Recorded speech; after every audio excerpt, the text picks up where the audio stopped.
Assalamualaikum warahmatullahi wabarakatuh. Jumpa lagi di channel saya, channel Ibnu Nafala. Terima kasih telah bersedia bersama kami. Jangan lupa share, subscribe, dan like.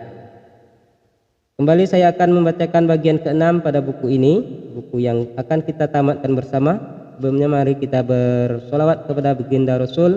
Allahumma sholli ala Sayyidina Muhammad wa ala ali Sayyidina Muhammad. Bagian ke-6, kebutuhan akan seorang nabi.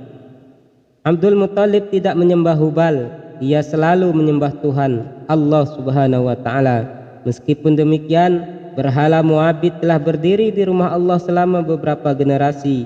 Bagi kaum Quraisy, ia dianggap sebagai personifikasi barokah, berkah, suatu kekuatan spiritual yang melingkupi semua bagian rumah suci.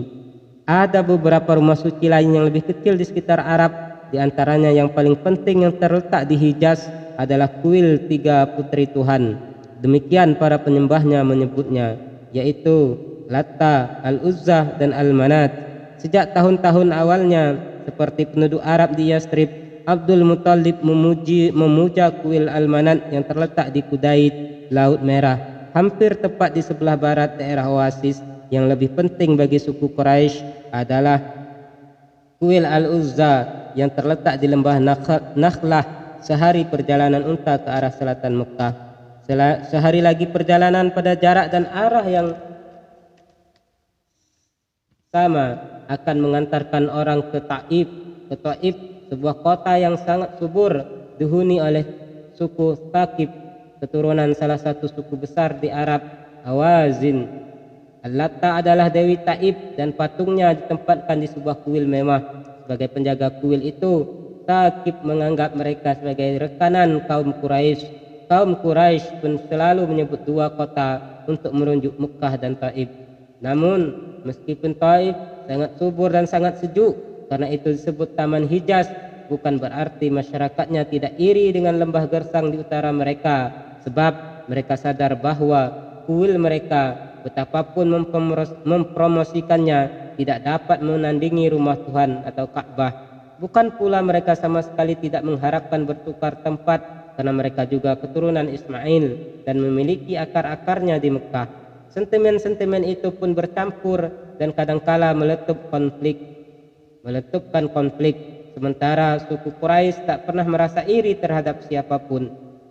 Mereka sadar bahwa mereka berada di pusat dunia dan di tengah-tengah mereka terdapat sebuah magnet yang menarik para jemaah haji dari seluruh penjuru. Hal itu menyebabkan mereka tak pernah berpikir untuk merusak hubungan baik dengan siapapun, baik di antara mereka sendiri maupun dengan suku-suku yang lain. Jabatan Abdul Muthalib sebagai tuan rumah jamaah haji yang datang ke Ka'bah menumbuhkan kesadaran dalam diri tentang hal-hal demikian. Fungsinya adalah sebagai pemersatu semua suku, dan pada tingkat tertentu fungsi itu juga dipikul oleh seluruh orang Quraisy. Para jamaah harus dibuat merasa bahwa Mekah adalah rumah mereka, dan menyambut mereka berarti menghormati apa yang mereka sembah, termasuk berhala-berhala yang mereka bawa. Justifikasi dan otoritas untuk menerima berhala-berhala itu dan percaya terhadap keajaibannya adalah bagian dari tradisi. Para leluhur mereka juga melakukan hal yang sama. Namun bagi Abdul Muthalib sendiri, Allah adalah realitas tertinggi, dan ia tak ragu lagi lebih dekat ke agama Ibrahim ketimbang ke kepercayaan kaum Quraisy, Khuza'ah, dan Hawazin serta suku-suku Arab yang lain pada masanya. Namun ada, dan memang selalu ada, sejumlah orang yang menegakkan agama Ibrahim secara murni. Merekalah yang menyadari bahwa itu jauh dari sikap tradisional. Penyembahan berhala adalah suatu bid'ah, inovasi ciptaan manusia, suatu bahaya yang harus dijaga dan dilawan. Bila meruntut sejarah yang lebih panjang, Hubal tidak lebih baik daripada anak sapi emas Bani Israel, para kaum Hanif. Begitu mereka menyebut diri mereka, merasa tak bisa berbuat apa-apa berkaitan dengan berhala-berhala yang kehadirannya di Mekah mereka anggap sebagai suatu kotoran dan polusi. Penolakan mereka untuk kompromi dan seringnya mereka bicara belak-belakan tentang agama itu membuat mereka menjadi satu golongan pinggiran dalam masyarakat Mekah, di mana mereka dihormati, ditoleransi, ataupun diperlakukan buruk. Sebagian disebabkan oleh kepribadian mereka sendiri, dan sebagian yang lain ditentukan oleh apakah suku mereka bersedia melindungi mereka atau tidak. Abdul Muthalib mengenal 4 orang hanif, orang bijak, dan salah seorang yang paling dihormatinya adalah Waraqah, anak sepupu keduanya Naufal dari suku As'ad. Waraqah memeluk agama Kristen. Ada satu keyakinan di tengah-tengah kaum Kristen bahwa akan datang seorang nabi. Kepercayaan ini tidak tersebar secara luas, tetapi didukung oleh 1 atau 2 aliran besar gereja timur dan juga oleh para astrolog dan para peramal. Mengenai kaum Yahudi, karena menurut mereka garis kenabian baru berakhir pada Mesias, hampir semuanya sepakat mengharapkan seorang nabi. Pendeta dan ulama mereka meramalkan bahwa tanda-tanda kedatangan seorang nabi telah tiba, dan tentu saja nabi tersebut adalah seorang Yahudi karena mereka mengklaim diri mereka sebagai bangsa pilihan, sementara kaum Kristen termasuk Waraqah meragukan hal itu. Mereka tidak melihat alasan mengapa nabi terakhir itu harus bukan orang Arab. Bangsa Arab lebih membutuhkan seorang nabi ketimbang kaum Yahudi yang setidaknya masih mengikuti agama Ibrahim dan hanya menyembah satu Tuhan dan tidak menyembah berhala. Lalu siapa lagi yang bisa meluruskan bangsa Arab dan kesalahan agama mereka kecuali seorang nabi? Di sekeliling Ka'bah tidak beberapa jauh darinya ada sekitar 360 berhala, ditambah lagi dengan berhala-berhala kecil dan besar yang disimpan di setiap rumah di Mekah sebagai penjaga rumah mereka. Pada setiap gerak mereka, khususnya jika hendak bepergian, mereka akan menghadap berhala dan bersujud di depannya untuk memohon berkah dan keselamatan. Demikian juga yang mereka lakukan pertama kali saat kembali. Bukan hanya orang-orang Mekah yang melakukan itu, melainkan hampir seluruh bangsa Arab. Ada juga sebagian masyarakat Arab Kristen di daerah selatan, yaitu di Najran dan Yaman, serta di daerah utara dekat perbatasan Suriah. Namun, intervensi Tuhan yang terakhir yang telah memindahkan orang-orang Mediterania dan memperluas daratan Eropa tidak memberikan dalam kira-kira 600 tahun pengaruh apapun secara praktis bagi kaum penyembah berhala yang berpusat di kuil Mekah. Bangsa Arab di Hijaz dan daratan Najd ke timur tampaknya tidak tersentuh oleh pesan-pesan dalam Injil. Kaum Quraisy dan suku-suku pagan tidak memusuhi orang Kristen. Kaum Kristen kadangkala datang untuk memberikan penghormatan kepada makam Ibrahim, dan kaum Quraisy menerimanya dengan baik seperti terhadap tamu-tamu yang lain.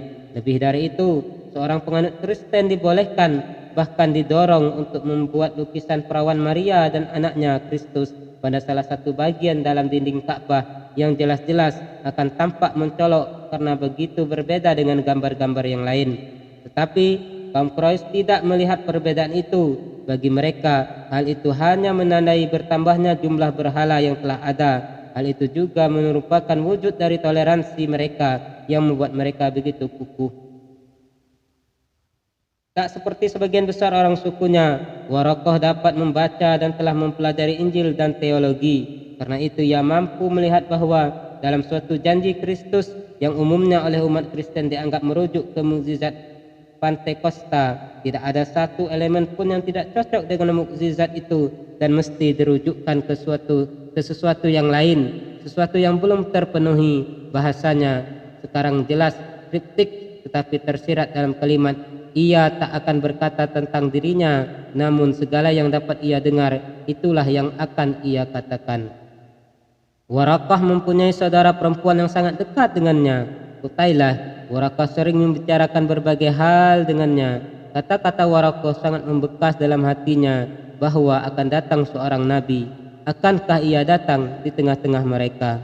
Pada saat pengorbanan unta bagi Abdullah telah dilakukan dan diterima, Abdul Muthalib berpikir untuk mencarikan istri bagi putra kesayangan itu. Setelah menimbang-nimbang, pilihannya jatuh kepada Aminah, putra Wahab, cucu Zuhrah, saudara Qusay. Wahab adalah pemimpin Bani Zuhrah namun telah meninggal beberapa tahun silam. Kini Aminah diasuh oleh pamannya Wahib yang meneruskan jabatannya sebagai pemimpin kabilah. Wahib sendiri memiliki seorang anak perempuan yang telah mencapai usia menikah bernama Halah. Abdul Muthalib melamar Aminah untuk dinikahkan dengan putranya dan Halah untuk dinikahkan dia sendiri. Wahib setuju, maka segera dilakukan berbagai persiapan untuk pesta dua pernikahan pada waktu dan tempat yang sama. Pada hari yang telah ditentukan, Abdul Muthalib menggandeng putranya dan bersama-sama mendatangi kediaman Bani Zuhrah. Dalam perjalanan itu, mereka mesti melewati kediaman Bani As'ad. Ketika itu Qutailah, saudara perempuan Waraqah, berdiri di depan pintu rumahnya. Mungkin ia berharap dapat menyaksikan perayaan yang telah diketahui oleh penduduk Mekah sebagai upacara pernikahan besar-besaran. Abdul Muthalib saat itu telah berusia lebih dari 70 tahun, namun ia masih tampak lebih muda dari usianya. Langkah gontai kedua mempelai yang berbiawa dan anggun itu memperindah pemandangan saat itu. Namun mereka telah cukup dekat. Qutailah hanya memperhatikan yang lebih muda Abdullah. Dalam hal ketampanan adalah Yusuf pada zamannya. Bahkan orang-orang Quraisy yang tua pun tak dapat lagi membedakan kesamaannya. Ia kini berusia 25 tahun saat mekar-mekarnya pada usia muda. Namun Qutailah terpesona seperti yang terjadi pada kesempatan lain, namun tidak sedahsyat kali ini. Pada cahaya memancar dari wajahnya yang menurutnya memancarkan dari luar dunia ini. Apakah Abdullah adalah nabi yang tengah dinanti-nantikan itu, atau ia adalah bapak sang nabi? Mereka telah melewati Qutailah dan tiba-tiba terbesit keinginan padanya untuk menyapa. Ia berseru, "Abdullah!" Abdul Muthalib melepaskan gandengannya seakan-akan menyuruh putranya berbicara dengan sepupunya itu. Abdullah mundur untuk menemuinya. Qutailah bertanya kepada Allah, "Kemana?" "Ia akan pergi bersama ayahku," jawabnya singkat. Bukan karena malu-malu, melainkan ia yakin Qutailah pasti tahu dirinya sedang dalam perjalanan menuju pelaminan. "Tetaplah di sini dan jadikanlah aku istrimu," kata Qutailah, "dan engkau akan memiliki sejumlah unta yang telah dikurbankan untukmu. Aku harus menuruti ayahku. Aku tak dapat melanggar keputusannya dan aku tak mungkin meninggalkannya," jawab Abdullah. Pernikahan pun dilangsungkan sesuai rencana.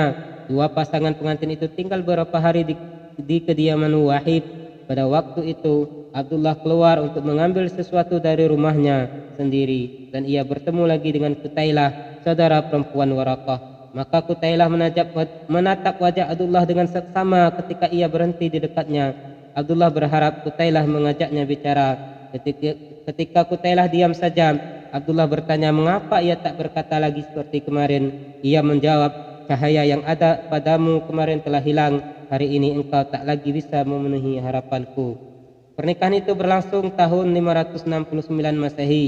Tahun setelah itu dikenal sebagai tahun gajah dan itu sangat penting berdasarkan beberapa alasan. Habis bagian yang ke-6. Nanti kita akan masuk ke bagian ke-7, tahun gajah. Jangan lupa share, subscribe dan like. Terima kasih. Assalamualaikum warahmatullahi wabarakatuh.